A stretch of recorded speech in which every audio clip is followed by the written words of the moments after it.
Is your child a money master or a money monster? 7 Habits of Highly Motivated Kids for Financial Success. Sunny Easter Lee, Investment Advisor Representative. Copyright 2016 by Sunny Easter Lee. This is a top 10 children's book a parent must read. I love it and highly recommend this book.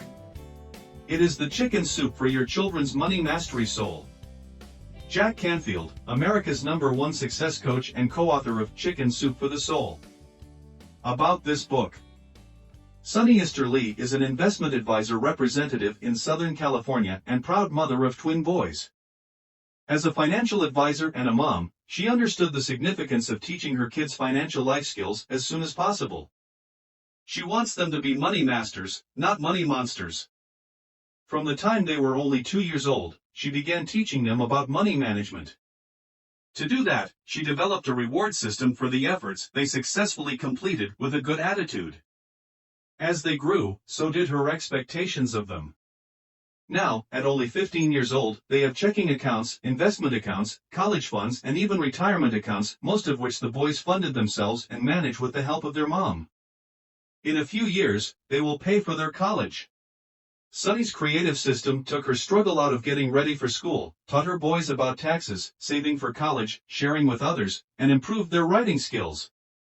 By following her method in this book, your child can become a money master too in no time. Introduction. Children are much smarter than we think. They are like sponges, soaking up knowledge and behaviors from watching those around them. As parents, we are their first source of both. We teach them about nature and how to be safe. We show them how to ride a bicycle and manage social relationships so that they can become their best selves. We help them develop social skills. We do this because we want them to be masters in their lives, not monsters in society. But how many of us actively show our children how to manage their money? My parents taught me many things, but managing money wasn't one of them. Money is essential to a safe, comfortable life, but many of us aren't taught how to make, handle, or save it. What's more, because of this lack of skill, many people don't have adequate financial resources to allow them the pleasure of being able to give to others. Putting money in its place and using it to make a good life is something your children can learn easily. And they can learn it at a very young age, long before they need to apply for scholarships or buy their first cars. I am a financial advisor. Every day, I work with people to help them invest and save wisely. Many of my clients have enough money, and others don't. Everyone who comes to me learns what it means to be a master of their own finances, instead of a slave to every single dollar. Sometimes, this learning requires a big shift in their attitude and spending habits. It often requires them to learn new skills. I am also the happy mother of twin boys, Jason and Matthew. From the beginning, it was important to me that my sons understood financial security. When they were only 2 years old, I began showing them the value of money, how one gets it, and what to do with it. If we aren't the masters of our money, we are helpless slaves to it. Money can become a monster in our lives if we don't learn to control, manage, and save it. It leaks out here and there in unconscious spending until it's gone and we have nothing to show for it. Even worse, we constantly need to bow to others' demands for payment. We scramble to pay bills and end up living to work instead of enjoying our lives and working to live. But that unhappy scenario is something we can teach our children to avoid. Regardless of age, gender, or social status, we are in charge of our finances. Teaching our children to have mastery over their money is critical to their future success. We want them to be money masters, not money monsters. Learning money mastery can be fun for children and parents alike. In fact, learning should be fun, especially for young children. Because I taught my boys about money principles, it made life easier for our entire family. Even better, they learned to love their own success. But how do we teach our children about money? In this book, I will show you the 7 simple habits I taught my sons in order to make them money masters. Instead of depending on me to give money to them and tell them what to do, they have learned how to make, save, give, and use their own money. Have you ever heard the expression, give a man a fish and he will eat for a day, teach a man to fish and he will eat for a lifetime? Learning how to manage your money to make it do what you want is like being the man who learns to catch his own fish so he can eat whenever he wants. Teaching your children to control their money guarantees not only that they will eat for their lifetimes, but also that they will thrive throughout their lives. However, the drive to acquire money at any cost, but with as little effort as possible, can create money monsters who will do anything to get more cash, even extreme, heartless things. People with this mindset will beg, borrow, or steal. They may kill, terrorize, or defraud others in order to put money in their pockets without putting in the effort to earn it legitimately. The development of a healthy mental approach to money begins at the beginning, when our children are very young. Money can't buy happiness, as the famous saying goes, and handing money to our children without requiring effort on their part often creates money monsters. Stories of lavish and outlandish spending by children of the rich and famous are constant fodder for entertainment magazines or dramatic headlines that sell newspapers. Yet statistics show that children from relatively affluent homes are afflicted with depression at twice the national rate. Sunia Luther, professor of psychology and education at Teachers College, Columbia University, attributes this surprising statistic to the use of money and gifts by affluent parents as a substitute for quality time with their children. Such parents often use money to bail their children out of trouble instead of letting them learn the consequences of their actions. These children sometimes suffer from substance abuse and eating disorders, and they often resort to cheating and stealing. Money isn't the root of all evil, the love of money is. It's the root of a lot of confusion and desperation that can turn us into monsters if we search too desperately for ways to get it in order to survive. Its impact on our lives can change our personalities. When we have money, we feel relaxed and in charge. When we don't have money, we feel scared or defeated. Like any skill, money mastery requires persistence and commitment. Good money habits develop other skills that lead to a well-rounded and fulfilling life. I'm going to show you a simple, fun system to develop these habits. This system, already proven successful with my own sons, will instill discipline and teach your children to take pride in becoming money masters. What are money masters and money monsters? This book is about teaching your child financial and personal self-reliance, being a money master, rather than being dependent on others for financial gain and structure, being a money monster. Let's look quickly at the two. Money monsters are easy to spot because they're so common. They're created by ignorance, lack of experience, or lack of skills. They come from families across the financial spectrum. Money monsters look to the world to give them the means to survive. Children are the most common money monsters, and their parents are often their creators. Children who constantly nag their parents about buying them things or taking them places without earning such gifts are money monsters. They don't understand where money comes from, how long it takes to get it, and what their parents sacrifice to provide it. They repeatedly ask for more and are often rewarded by their parents, who give in to those requests. Whether they come from a family of wealth or poverty, these children don't understand the value of money and the value of earning their own. With this foundation, they can easily grow into oblivious adults who spend instead of save and who throw good money after bad. If they're wealthy, they have a financial cushion that keeps them safe but doesn't develop them into the fullest people they can be. If they come from poorer families, they live paycheck to paycheck with no financial cushion, at the mercy of the world around them. What parent wants this for their child? Money masters are those who understand what it takes to earn money, how to save and invest it, and how to develop financial security that protects them until their last days. Parents can make money masters of their children while they're young and teachable. Money masters not only know how to make money, they understand how to manage it so it works for them. Money masters will always have enough. Whether they work for themselves or others, they have a system for taking care of the bills, enjoying life, and saving for education or a comfortable retirement. But such skills aren't natural, they're learned. Like most skills, when they're learned early, they become good habits and build a good life.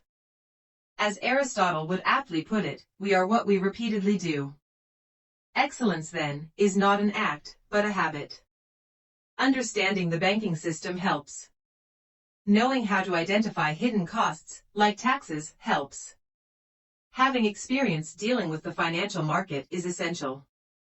When children, like your child, grow up making and managing their own money wisely, they become money masters. They can thrive instead of merely survive. What parent doesn't want this for their child? Chapter 1. Habit number 1. Develop a money master mindset. Money is earned, not given. Most adults know this, but most children do not. Why? Because they aren't taught it at an early age, and so they have to scramble to understand it later on, when the stakes are high and the rewards are harder to gain. What many adults don't know is this: money mastery begins with our thoughts. Because children look towards the important people in their lives, and develop thoughts and habits based on what they see and hear, it's important to keep money conversations positive and informative. If they constantly hear those around them talk negatively about finances, they may develop a negative view of money, which in turn creates poor money habits. Parents often say, "Money is the root of all evil. We don't have enough money." Rich people are bad because they take advantage of innocent people and they get their money from cheating others. We'll never get rich. Getting rich is a matter of luck or fate. There's not enough to go around for everyone. And so on. We are shaped by our thoughts. We become what we think. Our kids definitely become what they think, and often, they also become what their parents think. As Mahatma Gandhi said, your thoughts become your words become your actions become your habits become your values, and your values become your destiny. Therefore, it's crucial that we teach our kids to have positive, healthy thoughts about money. It's never too early to start the conversation. Even 2-year-olds can begin to understand. Inculcating children with positive attitudes toward money is fundamental to helping them develop the good habits that will make them money masters. Sometimes it takes a reframing process for the parents, especially if they grew up in poor families, as my husband and I did. As early as age 2, my boys began to hear 5 empowering principles about money that I repeated whenever I felt it was appropriate.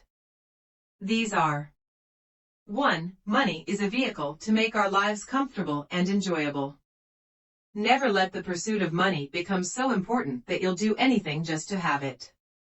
Having lots of money is a blessing because it enables us not only to help ourselves and our families, but also to make a difference in other people's lives by sharing.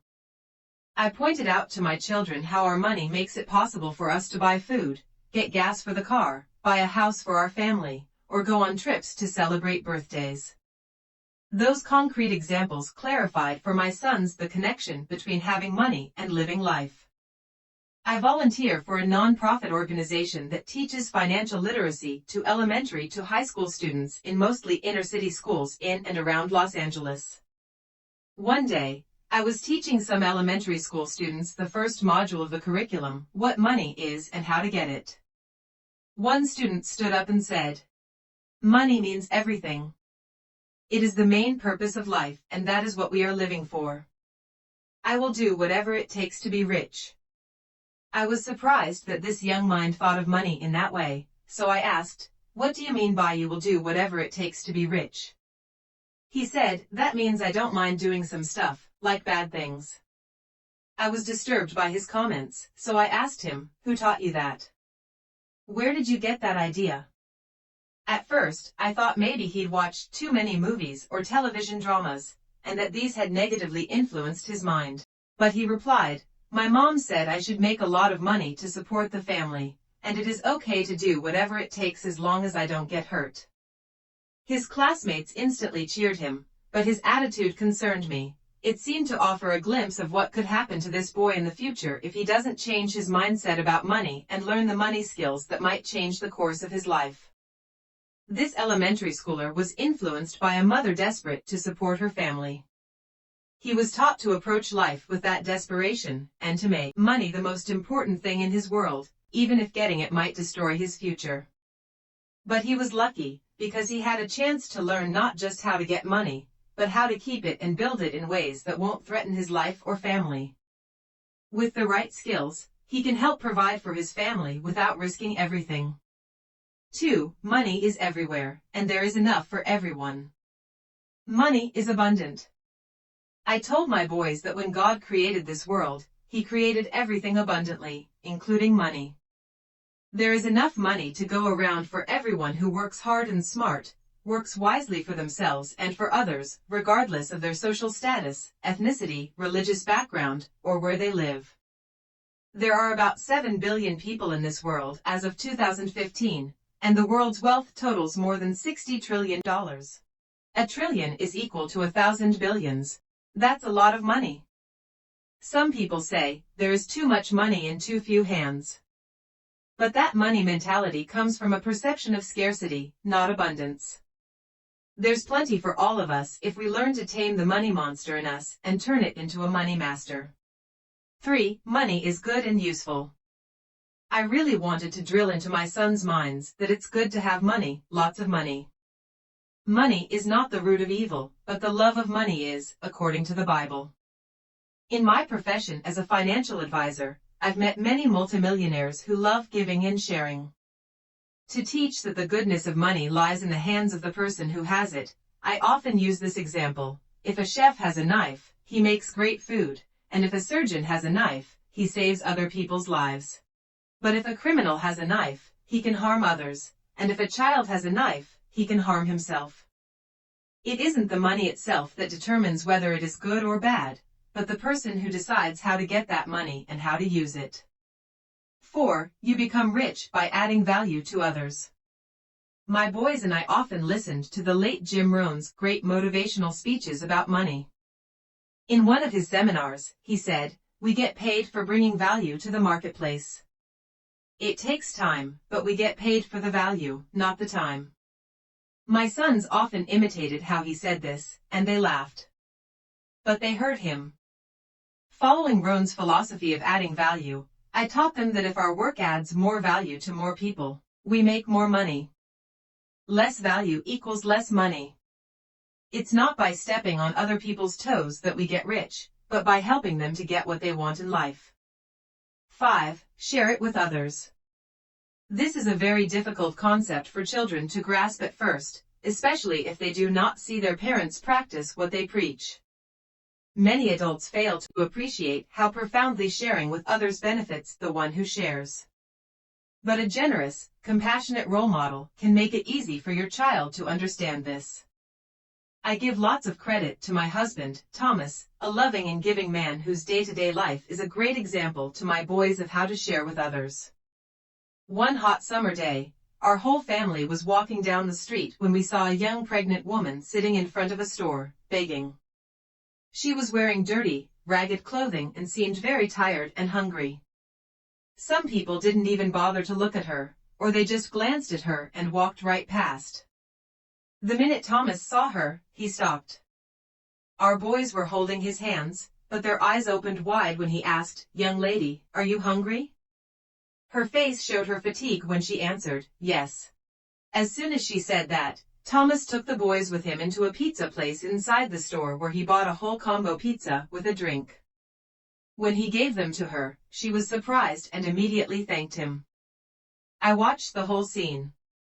Afterward, I smiled and asked him, "How come you didn't just give her some money instead?" He said, "I was sure that she was hungry and needed food, but I wasn't sure that giving her money in that situation would benefit her.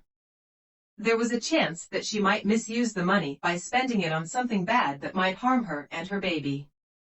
Jason and Matthew listened to every word. They were so proud of their dad, and I was, too.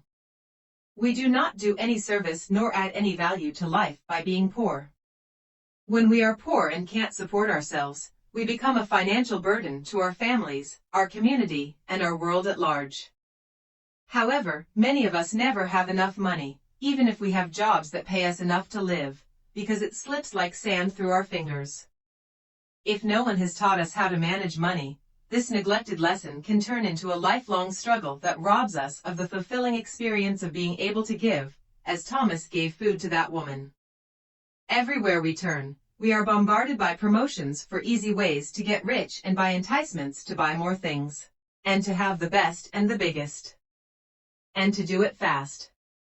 But fast is not the way most successes happen. They happen over time, day by day, with sustained and focused effort. Success requires self-discipline, dedication, and looking toward the future. For many of us, success equals having lots of money. Lack of money often leads to low self-esteem, a growing sense of futility, and resentment toward those who seem, almost magically, to have not only enough, but more than enough money to live their lives in comfort and safety. Earning our own money and controlling what happens to it builds confidence that we are in charge of our lives, even if we work for someone else. When we walk out the door and into the bank with our bucks, we are the money masters who determine how much money stays and how much goes. We may not all be millionaires, but all of us can see the positive results of earning, saving, and spending wisely. And it's never too early to begin. Possession of anything begins in our minds, with our thoughts. As Gandhi said, our thoughts become our habits. Getting clear on our priorities, focusing on an attitude of abundance, and being grateful for every opportunity to reach our goals makes our thoughts our first money mastery tool. When you give your children money, tell them, this money is like a seed. If you plant it now and take great care of it, it will grow into a big tree in your future. You can do it. Because you are a money master. Your children will begin to think of themselves and their money in a positive way, and this is the first building block of success. The takeaway. Our thoughts are the first tool in our Money Master toolbox. Make your child's first experiences with money positive and healthy. Chapter 2. Habit number 2, start saving early. Sow the seeds of saving habits early. Samuel Smiles once said, sow a thought, and you reap an act, sow an act, and you reap a habit, sow a habit, and you reap a character, sow a character, and you reap a destiny. When I became a mother, the idea that we reap what we sow intrigued me, and I wanted to make sure I sowed the right kind of thought and the right kind of action into my boys' early lives. I wanted the seeds of good money principles like the soul of the diligent is richly supplied deeply planted in their minds. Every time they asked me to buy them things, even when they were as young as 2 years old, my answer was, you don't ask for money. Think about what you can do to earn the money to buy that yourself.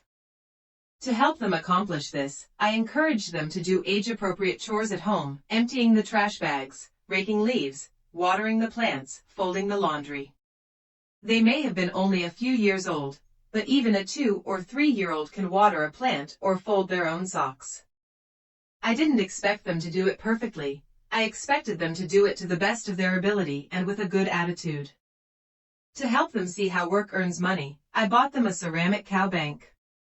After they did a couple of chores, I gave them coins to put into it. Small children are easily delighted, and my sons loved dropping the coins into their little bank. At this age, coins always work better than bills. Coins are easier for little fingers to grasp, play with, and drop into piggy banks, and their weight adds importance in a young mind that paper doesn't. My sons received $1 a week in coins. As they dropped them into their little cow bank, I counted 5 pennies, 3 nickels, 3 dimes, and 2 quarters. They loved that, it sounded like so much money. Into the bank clinked the coins. Day by day, the cow got heavier. They checked it out, slid the coins around, laughed, and joked with each other about it. I loved listening to them talk about their cow bank and their money. You could hear excitement and pride in their voices. My young boys learned to anticipate getting money for a job well done, and that delighted me. Jason and Matthew were not only acquiring coins, but also growing in unseen but more crucial ways, in self-confidence, pride, and discipline. They learned that doing a job well and with a good attitude is satisfying and inspiring, and that they are in charge of their actions, decisions, and outlooks. For me, this is the deepest meaning of being rich and becoming a money master. Piggy, the young money master's first bank. I eventually realized something about that first ceramic cow bank. They couldn't see anything inside it. So when it was time to get more serious about teaching them about money, I wanted them to each have their own small and transparent piggy bank that they could see. These two characteristics are important to feeding a child's sense of accomplishment and success. In our case, my sons chose two different piggy banks. Actually, neither was a pig, one looked like a frog and the other was a panda bear. Choosing their own banks gave them a sense of ownership about what went into them. Their first frog and panda bear banks. This was where they began saving their college funds. A transparent bank helps a child see the reality of what's happening. We all want to see the results of our efforts, and this is especially true for young children who don't have the ability to imagine the future yet. When your children can see the coins drop in, pile on top of one another, and move around, they understand cause and effect. Doing your chores well causes your bank to fill. The banks have to be small so they will fill up fast. Week by week, as they dropped their allowances in, my boys watched the pile of coins inside grow until it reached all the way to the top of the frog's or panda's head. Of course, they talked about their banks and played around with them to hear the coins move. The tactile delight of swishing the coins or feeling the increasing weight of the banks gave my sons a lot of pleasure. They dreamed and schemed about what they would do with their money. And the success of seeing their money increase inspired them to keep going. As parents, our word is our promise. This is so important to remember. When we promise something, immediate action has to follow. When I told my sons that their money would soon fill their banks, they had to be able to see it happen, fast. Small piggy banks, or frog or bear or cow banks, make a big impression on your child because the pile of quarters and dimes quickly reaches the top. First the coins reached up to the feet, then the belly, then the neck, the chin, and the head. When it was all the way up to the ears, we took it to the bank. At this stage, it is very important that parents do not use or touch their coins at all. For your child to feel in control of their money, they need to be the only one handling it. If you do this for them, they will learn at a young age that somebody else will handle their money, get discouraged from doing it themselves, and they may not learn the habit of saving. Paper wallets for paper money. When my boys advanced from kindergarten to first grade, I increased their weekly allowance from $1 to $2 a week. I gave them both coins and paper money. Because they were now getting paper money, we rolled the dollar bills so they were easy to remove without tearing them. By now they understood that paper money was worth as much as coins or more. They needed wallets where they could put their spending money, so I devised a paper wallet that we made together. Why make a wallet with paper? Buying our children wallets from a store is much easier and faster, but by doing so we miss the opportunity to create a great memory that will last your child's lifetime. Your children will always remember their first wallets that they made with their mommy or daddy, as my boys do. If you think paper is too delicate, let me tell you that my sons had their first wallets for 4 years. Just last year, I made new ones for them. Later they bought real wallets, like their dad's, with their own money. So, one Saturday morning, we all sat around the table to make those first paper wallets. On the table were several pieces of blank white paper, scissors, and Scotch tape. If your child is old enough, they can construct their wallet themselves. Here's how to make the world's simplest wallet. Fold a piece of paper horizontally, lengthwise, in half, then unfold it. Fold each short side toward the other until they meet in the center. Don't unfold. Fold the paper horizontally in half again. This creates 2 layers of paper that make the wallet strong and create 2 compartments. Tape the short side securely so the money won't slip out. Decorate. Kids love creating things, especially things they can use. My boys loved the whole process and were excited to have their very own wallets. When their paper wallets were made, they each breathed their unique personalities into them. Jason drew a Pokemon with color pens and crayons, and Matthew drew some creative figures from his imagination. While they were decorating their wallets, I told them that 10% of the money they earned was to be given to God, and out of the remaining 90%, 50% of the money was to go into the wallet for spending, and the other 50% was to go into their piggy banks to be saved for college. I just wanted to keep the rules as simple as possible for them to follow at that age, but later adopted a more complicated allocation method. They both wanted to go to Princeton because I'd told them Princeton has a great basketball team. And my boys love basketball. The idea of playing basketball for Princeton inspired them to tuck away those dollars. When you go to great schools like Harvard, Princeton, or Yale, you can get a scholarship if you do well, and the school may even pay for your school expenses, I said. Then you can use all your savings for something else. You mean, like buying a car? Jason asked. Or you mean, like buying DS? Matthew giggled, knowing that I thought Nintendo games like DS were a waste of money. We laughed and had a lot of fun while they decorated their wallets. When they'd finished, they took the spending portion of their allowance and proudly put it into their brand new wallets. Now they had money in a wallet, just like Dad. Someone once said, life is not measured by the number of breaths we take, but by the moments that take our breath away. I absolutely agree. Something as simple as hanging out with your children while they decorate their first wallets and dream of what that money will do is one of those moments in life that will take your breath away, and those are the moments that count. As parents, we know that these moments are fleeting. When my boys are older and have leather wallets that hold credit cards, I will always remember the hilarity and closeness we shared as we all made their first paper wallets together. And so will they. Making paper wallets with your children helps them engage in this money matter, encouraging them to stay disciplined, to plan ahead, and to feel a sense of accomplishment.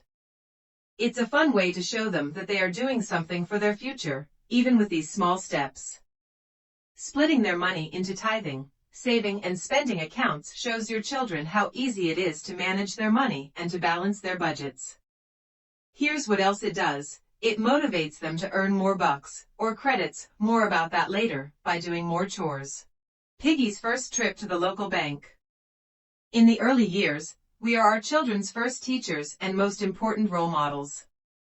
I believe our primary role as parents is to prepare our children for the future, for the big real world out there. To us, it may feel like a journey of 1,000 miles, but it all starts with a single step and continues one step at a time. And this is especially true of personal finance. Now that the boys had piggy banks and wallets, it became a habit for them to save money and keep it in their piggy banks. They used the money in their wallets to buy things for themselves or others, and brought the money in their piggy banks, both coins and dollar bills, to deposit in the local bank. They are still using their little banks. Right now, each of them has saved about $100 toward college, money that will soon go into their bank accounts. When their piggy banks got full, I told my boys that they'd saved so much, there was no more room for any more coins or bills. We needed to move their money somewhere else, somewhere safer, a local bank. Some parents may think that kids 6 years old or younger cannot understand complex financial matters, but trust me, they do. Our kids are much smarter than we think. At first, the boys didn't understand why their piggy bank money had to be moved to a place where they couldn't see it every day. I explained to them that the bank is a place to keep people's money safe, and that it also pays those account holders extra money, which it puts into their savings accounts. That extra money is called interest, I said. Interest is free money that the bank gives to you, like a bonus for your good work. Once they had a picture in their mind of that free money, they sure liked the idea. I had them choose their local bank, and they chose a different bank from the one their parents used. They called it my bank. For the first few visits to their bank, I filled out the deposit slip and explained the process of filling it out, step by step, as they watched. First, we counted the money together. Then, while they watched, I wrote on the slip the date, account number, and the amount they would deposit. They brought the deposit slips and piggy banks to the banker. To some children, it can be very sad to watch as all their money goes away and their piggy banks come back empty. My boys were sad too, at first. After the first deposit, they didn't even want to hold their empty piggy banks. With his eyes full of tears, Jason asked, "Mommy, you said that they would give us more money, interest, but there is no money in here." So I showed them the receipt and pointed out where it said how much they'd deposited that day and what their current balance was. Jason wasn't convinced, so we all went back to the bank teller who'd helped them. Bank tellers can be your allies as your children develop this save now habit. Tell them that you're teaching your daughter or son about money management and saving, and ask them to help you encourage your child. When I explained that the boys needed proof that they hadn't lost their money, she kindly gave them a deposit receipt, on the back of which she had written the balance from today's deposit. She reassured them, saying, "Your money is safely deposited into your account, and you will get interest sometime soon. Don't worry." And then she gave them lollipops. Hearing the teller say their money was safe made the difference, even if it hadn't earned any interest yet. Sometimes, the best reassurance comes from an authority figure they don't know. Luckily for us, the bank also provided free hot chocolate. For my sons, sitting on the bank couch and drinking hot chocolate sweetened what had been a slightly confusing experience. We continued to make regular visits to their local bank. Soon they were able to write their own deposit slips. Each time, they checked the savings account box, wrote the date, account number, and the dollar amount, and brought it to the teller with their money. I told them that they were way ahead of the game, because most young children don't even have bank accounts, much less know how to write their own deposit slips. This made them feel very grown up and proud. The local bankers were surprised by what we were doing, but they really liked it. New lifelong customers were in the making. I appreciated the bankers' enthusiasm, and many of them cooperated with me. They were very supportive of the idea that I was helping my sons establish good saving habits. Not only did the tellers understand, but they went the extra mile for my boys. Many said things like, "Wow, you guys are doing great. I am very proud of you for saving for your future at this young age. You will be very successful and rich when you grow up." There's nothing like compliments to boost a child's confidence. Every time they deposited money at their local bank, the boys wanted to drink something like hot chocolate, and they wanted me to enjoy coffee or tea from there, too. They seemed to think that every time they deposited money, we had earned the privilege to take advantage of the free drinks. One day, we stopped by their bank to get some information about their accounts. Jason wanted to drink hot chocolate as usual, but Matthew stopped him, saying, "No, Jason. We have to earn that hot chocolate. We need to bring our deposit first and then drink it." Jason said, "You're right. We didn't bring our money." With those words, they showed me how much they'd learned about saving money. They learned the reason for the bank, their work, how saving can equal future benefits, and what it means to earn a reward. It was a proud mommy moment. The cool thing was that every time we came back from their bank, they were eager to earn extra money by doing more chores at home. By now, they were almost 6 years old and could do harder tasks. So when they did chores like vacuuming the living room, dusting the furniture, watering the plants, trimming the leaves, cleaning their room, washing the dishes, or just assisting me at dinner time, I gave them extra incentives. Now that they were looking for more ways to help and earn extra money, I had to come up with a plan. That's how the morning stuff allowance was born. But that morning stuff allowance ended up being so much more than just a way to earn money. It ended up being a positive thing for them and me, every single day. Life is like catching fish, right? From the beginning, we need to learn the skills that we'll use to survive and create our lives to catch the fish we want.